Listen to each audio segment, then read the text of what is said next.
So,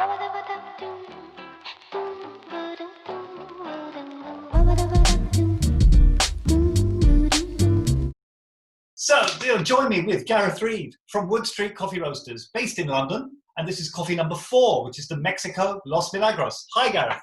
Yeah, hi Tim, how you doing? Just tell us briefly about this coffee and your journey to discovering it. So with this coffee, we discovered it a little bit by accident. So we're actually looking for a new espresso. So we do a seasonal espresso, which changes every few months. We got a green sample of this coffee, did a few Ikawa roasts of it, and really liked it. So we committed to buying some actually as an espresso. And then during the profiling, when we were sort of sorting out some roast profiles ready for production, we did some lighter roasts. And we just really liked it as a filter, just a really accessible filter, really sweet, good acidity, not too crazy, not too out there, like a really good introduction to sort of a clean, washed Mexican coffee. The Mexico as an origin, how long has it been, do you think, in the specialty coffee as an origin? I mean, when you look around at other roasters and what people are offering, there's definitely less Mexican coffees than others. My first Mexican coffee is probably going back about 10 years ago. I actually got a coffee from the Counter Cafe in Hackney Wick, which was roasted by Howie, who I think now is the head of coffee for Grind. And he used to roast on a tiny little San Franciscan roaster at the back of the shop. And that was sort of my first experience with Mexican coffee. Yeah, it was super sweet. Had sort of an interesting kind of spiciness to it back in the day. But yeah, in terms of popularity, yeah, Mexicans don't quite get the recognition they deserve. There's a few people sort of championing them. It's our first Mexican, so I've had a few from elsewhere, but this is the first one we've roasted. Yeah. Could you tell us about your background and what led you to starting Wood Street? Yeah, sure. So my background's actually kind of like music, so music production, sound engineering. I was working in London about 12 years ago, and an opportunity came up to do some work out in Melbourne. And at the time I was just, I'd pop into Starbucks and grab a black coffee on my way into work. Kind of like coffee, but not really into it, at all. So went over to Melbourne, and yeah, I guess kind of had my first specialty experience. Couldn't tell you where I had it or what the coffee was, but I remember it was a small cup and it wasn't too hot, and I was like, this actually tastes really, really nice.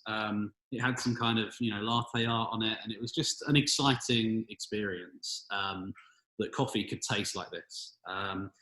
And so I was living out there for sort of 6-7 months, ended up coming back to the UK for work. And I carried on doing sort of music stuff, work-related music stuff. But alongside that, I was living in London and I was sort of discovering the specialty scene. This was sort of 2008. So you had,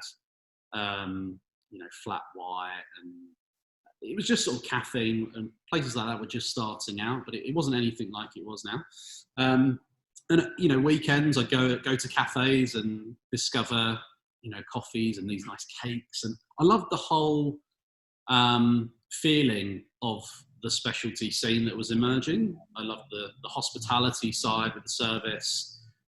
A different kind of music, would be playing to maybe what you'd be used to in the chains. I liked kind of the more industrial vibe of some of the interiors and stuff.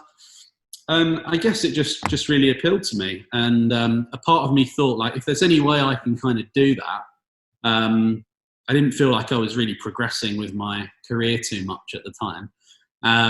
But I've always loved kind of the technical aspect of things. So with music, rather than playing music, I was recording music and producing it. And that's kind of the way it went with coffee. I opened a cafe just as a pop-up. we started off as a market stall, did weekends, eventually got a space and started adding to it really, really slowly. Just bought a second-hand machine on eBay, like a Mazza Super Jolly grinder. I'd buy just a few kilos of coffee from a roaster. And yeah, just sort of sling flat whites at market stalls and stuff. And it wasn't, I was just working it out. I'd never actually worked in a cafe. I'd never actually made coffee before. So I just spend a lot of evenings and weekends like practicing how to make coffee. I loved the sort of geeky side to it. I loved like weighing things out and measuring it and timing it. And, you know, that kind of appealed to my personality, I guess, at the time. And so the natural progression was to look at roasting. It had always been an interest. Again, kind of the technical side of it, the equipment, the machinery, the kind of industrial production side of it, I kind of enjoyed.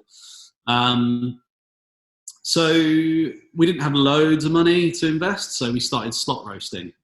So we would book a day over at Tate Britain, and they've got a nice 25 kilo pro back there.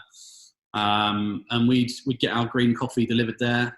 We'd rock up in a zip van, roast a load of espresso, maybe 1 or 2 filters, a little bit of decaf, and then we'd take it back to the cafe. We'd pack it. We'd just really supply ourselves. That would last a couple of weeks, and then we'd maybe do it again. And it just grew really naturally to the point where about 2 years ago, we took the plunge and bought this roaster here, which is a 5 kilo Probat. And we were set up in a shipping container. And, you know, again, it served its purpose for sort of a couple of years. And now we've got a newer space now, which is a little bit bigger. And that's where we are now. I think we should get brewing. So at the roastery, sort of after we've cupped to coffee, we tend to always just brew with a V60, to be honest, because it's what we all use at home here. And it's kind of just become our benchmark test. We know if it tastes a certain way. We kind of know how that's going to translate to other brew methods. I tend to just go 15. I go 15 to 230 on this one. Okay. So we're grinding on an EK here, which has actually got Turkish burrs. I don't know how that's going to translate to anyone's grinder at home. Too many people with them, yeah. I'll show you it. It's a little bit closer than caster sugar, I'd say. So caster sugar, is that medium or medium fine? That's pretty fine. I'd say medium fine, yeah. Medium fine, which I think on the Comandante is about 22. I'm just going to try this. I'm going to try 22. So I've got my 15 grams. I've pre-wet as well, which okay. So pre-wet, 15 in, and then yeah, I'm going to start my stopwatch, and I'm going to go for 30-gram bloom. Okay. I like to leave it sort of 40-45 seconds. Okay. I like to give it a little swirl at this point as well. Oh, swirl. Right. So I just swirl the V, get everything super saturated. Yep. Done. So that's quite a long bloom, 45, because 30 is normally what people go for. A little bit longer. I mean, it's just a bit of a habit I've got into, but I think the other reason we do it here is we tend to brew really fresh coffees, like straight off the roasting, you know, quite often. And I find that the bloom is a bit more degassed. So, and I'm going to go to about 150. 150. Again, one big pour. So this is really interesting for me because already it's a finer grind than I do normally, different kind of pours than I do normally. So it's great to see. About a minute and 30. I'm just going to slowly go up all the way to 230 now. Okay. 230. Once you've hit your target weight, yeah, I'm just going to give it one more little swirl. Right. And I take it off the scales at that point as well. Okay.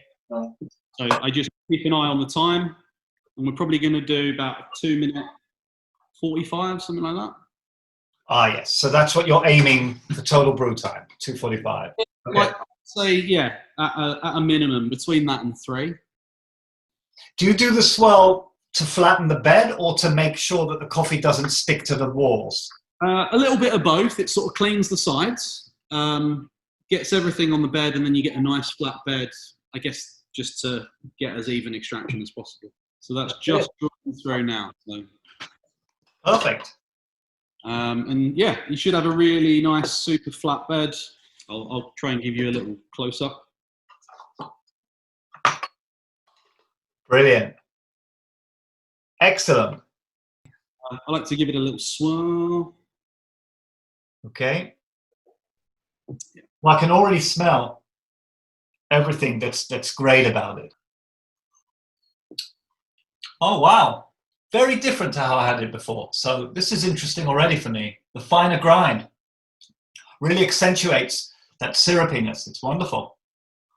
Yeah, I mean, it tastes super sweet for me. I'd like to know your opinion on coffees from this part of the world. We've been pretty lucky with our sourcing from sort of Central and Southern America. We tend to source mostly through Caravella for those origins. And yeah, we've just been super lucky. I think that's part of it as a roaster, is actually teaming up with an importer that you can have a good relationship. Because when you're small like us, a smaller roaster, you're not often working with farms and producers directly yet. Maybe on smaller lots, but been super happy with everything we've sourced from those origins this year. Thank you, Gareth. Fantastic. And looking forward to seeing what else you come up with. Okay, yeah, thanks so much for having us. Cheers.